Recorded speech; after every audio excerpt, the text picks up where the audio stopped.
Well, Steve, thank you very much for coming and being interviewed for Mormon Entrepreneur. You bet. It's been a pleasure, and it's been a pleasure getting to know you, and I'm thrilled to be able to interview you. All right. Well, thanks. It's fun to be interviewed. Steve has created over a dozen different businesses through his time. He's most notably known for a company that he founded in finance, which is called Barclays Oxygen Home Care. It became one of the fastest growing Inc. 500 companies, and he did quite well with that. Steve is also known for founding with four other of his friends, Utah Angels in 1998, including investing in 1-800-CONTACTS, myfamily.com, and as well as myfamily.com. More notably, as well as Omniture. As well as Omniture, that's right. Yeah, and most notably, or more recently, his efforts have been with an academy. It's called the Academy for Creating Enterprises. And he has been successful in that in the Philippines, and as well has expanded to many countries in Africa and as well as South America. So, Steve, how did your life as an investor begin? Well, it really began when a young man approached me with a business plan and said, I would like you to invest with me in this business venture. And he wanted to have me put $10,000 in this business venture and get 10%. But you see, he hadn't really started the business himself yet. He had written a business plan.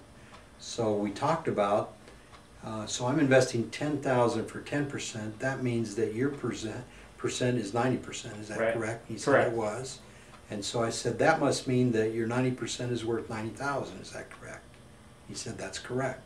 And I said, well, it's taken me a while to earn the money that you want me to invest. How long did it take for you to write the business plan? He said, oh, about 6 hours. And so I said, so your time for 6 hours is worth $90,000. I don't know if you follow that. No, definitely, absolutely. Yeah, and so that introduced me to investing, and he and I worked it out so that we both owned 50% of that. I think that was more equitable. So I've been involved in a lot of ventures, primarily with young people. Over in Littleton, I invested with 2 MBAs in a company, and I felt at that time that, well, if you had an MBA, you had all the answers. That's not true. But anyway, so I've been involved in investing for probably 15 years outside about 15 years outside of my own businesses. Great, great. And you co-founded Utah Angels in 1998 with 4 of your friends. How did that get started?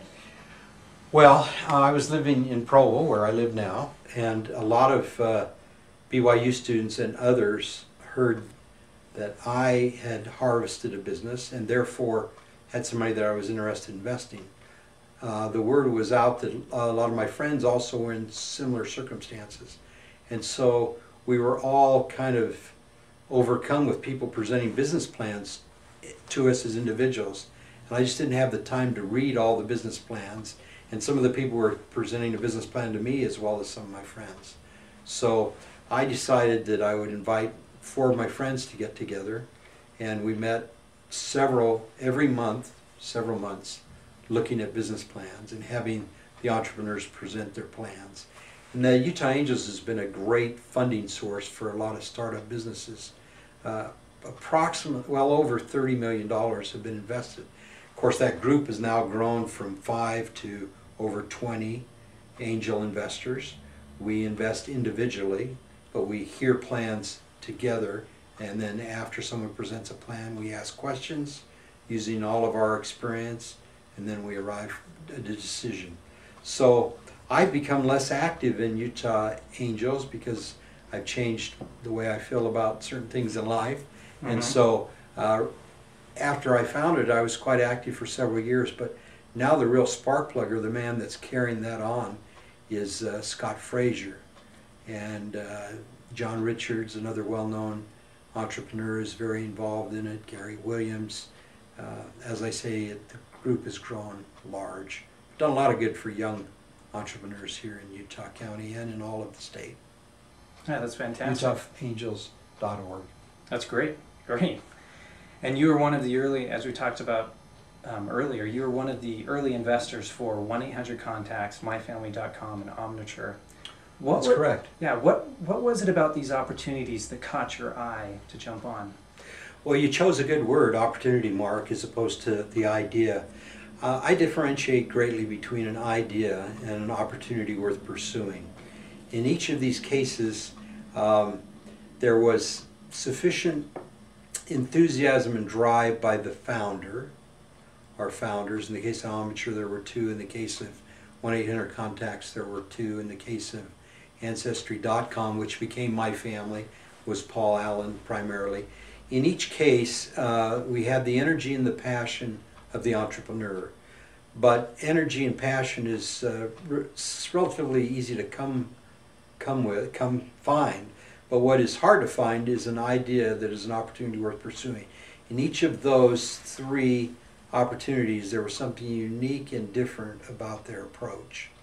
For instance, Omniture, which that was the name they finally arrived at, Omniture was in web analytics. When that was so new that for someone to be able to find where the inquiry came from on the internet and be able to track what kind of computer it came from, what portal it came from, how long a person was on that web page, that's what Omniture did.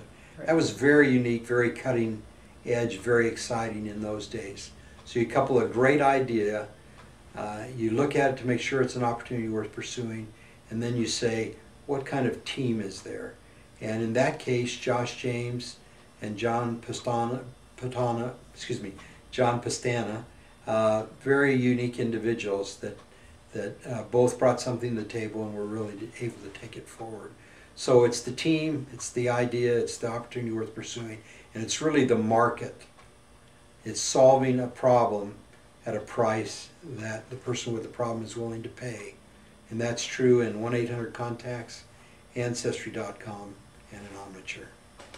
Yeah, but not every investment opportunity works out as well as these do. I'm sure that you have quite a few that went south. We usually don't talk about those, but you know, these are the three. I happen to have been the first investor in all three, and so Tremendous. yeah, so that's quite an honor to, it's pretty exciting to have seen those three opportunities. Those have been the best harvests, except for selling my own business, of any of them. But you know, we haven't had a lot of large failures. Real estate has hurt a lot of us, a lot in the last 2 years. But even that, I'm working on 2 deals this week that we'll probably put together next week, both in real estate. So there are always opportunities. Tremendous. Some of the greatest life lessons do come from those failures, though. Absolutely. What was one that you had that you learned tremendous principles and value in your life, in your career? Well, certainly selecting a partner is an important part of the equation, especially if it's an investment where you're working closely with someone every day. So choosing a partner is a critical thing that I've learned from failures.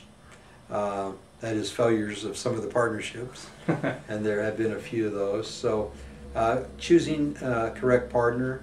Another cause for failure is that partner, when you invest with him, not having a definitive exit plan or an exit strategy, making sure that you are in unison, that you're building this company to do something with it as opposed to just building a company.